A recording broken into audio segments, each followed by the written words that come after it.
Today on Tip of Da Vinci, we're going to show you how to build your own zero clearance blade insert for your table saw. So stay tuned.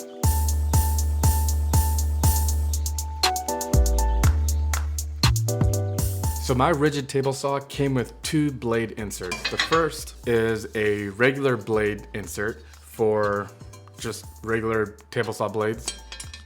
And the second is a dado insert for something like this. This is a Freud Diablo dado stack. And both of these work pretty well, but the opening is way too big and there's always an issue and potential for tear out. So by creating your own zero clearance insert, you can make the opening just big enough for your table saw blade to come through and give yourself much better cuts. And this one I made a while back. You can see it's not perfect. So we're probably gonna make 3 or 4 of them and have them. That way we can have one for the dado stack, one for regular cutting, and maybe one for diagonal cuts or for miter cuts, and a couple other extras that we can just make it one time and have a lot of them laying around. So let's get started.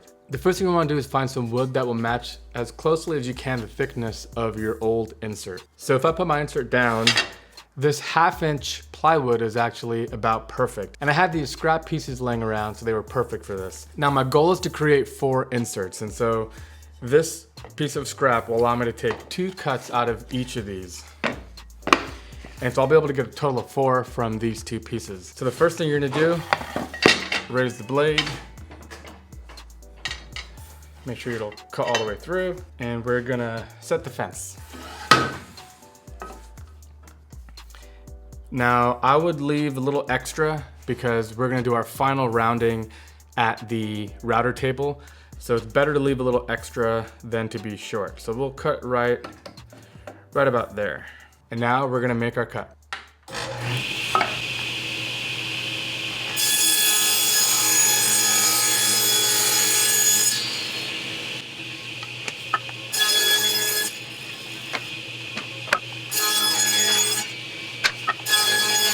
All right, next we'll take our new pieces of stock and cut them to length. I'm gonna use the original one as a template. So you notice a little notch here. That's what engages the back of the saw to keep it from popping out. So we're gonna wanna cut it all the way to that length. And again, leave a little extra.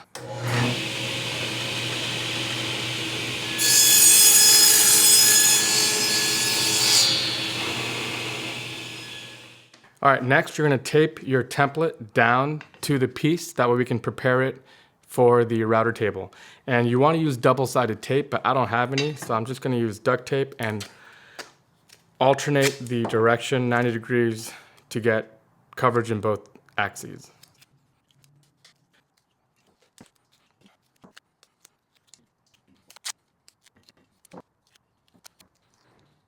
Make sure that none of the tape goes over the edges because you don't want that to gunk up the router. So now we have our tape prepared, we're gonna stick it to the wood. Again, make sure that there's a little bit of overlap in all directions. And give it a wiggle and make sure that the tape is really secure, and it is. So now we're gonna get our template cutter on our router, and we're just gonna use this to cut out the wood. All right, welcome back to the router table. So here is our flush trim bit. You'll notice here that it has a bearing on the top that this template will ride along, and it'll cut whatever's below it to the exact same size. And if you've got 2 different collars, you're gonna want the bigger one for this bigger diameter. Now we'll lower this back down. And we're gonna line it up so the bearing is riding on the steel insert and that it'll cut the entirety of the wood. So now we're ready to make the cut. Remember to feed the piece clockwise, that way the blade doesn't grab and pull the piece away from you.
All right, and there you have it.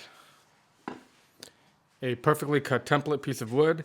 And all we have to do now is take care of this notch.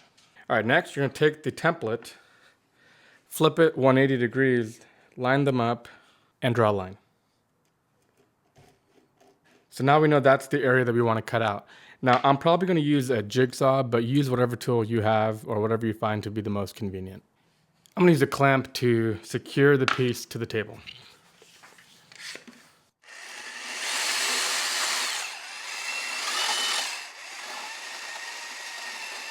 And I'll use a hand file to file it down. And now you should have something that looks like this. You know, I know it's only on one ply of the wood, but this should be fine. So now let's take it over to our table saw and see how we did. Okay, so the last thing we have to do is to drill this hole for the set screw to affix it to the table. So to do that, we're gonna line the piece up just like that, and we'll make a mark. And I have a drill bit with a countersink on the top. So what that'll do is that'll match the countersink of the original, and that way the screw will be totally flush.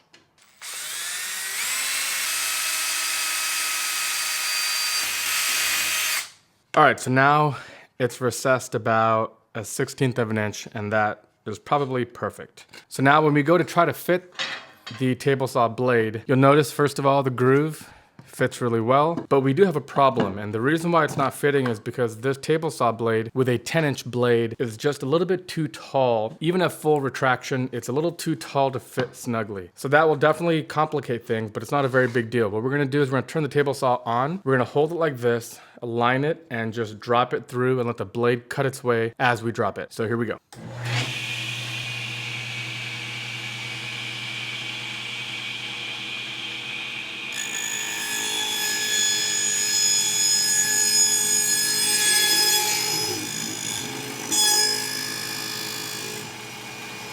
And doing the finger test, I think we're actually exactly perfect. So 1/2 inch did the trick for me. You'll notice that the old one had these set screws so I could adjust the height exactly. We're not gonna have that, but this is just perfect.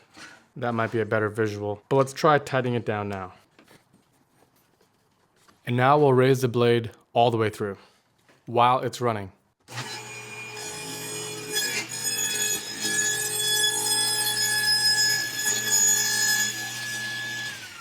You probably noticed that the back plate was lifting up just like that.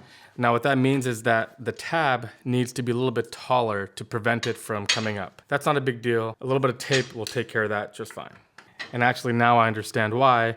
It's because I cut it kind of matching this contour, but if you remember that the screws actually raise it up a bit, so I should have made that a little bit smaller, but that's not a big deal.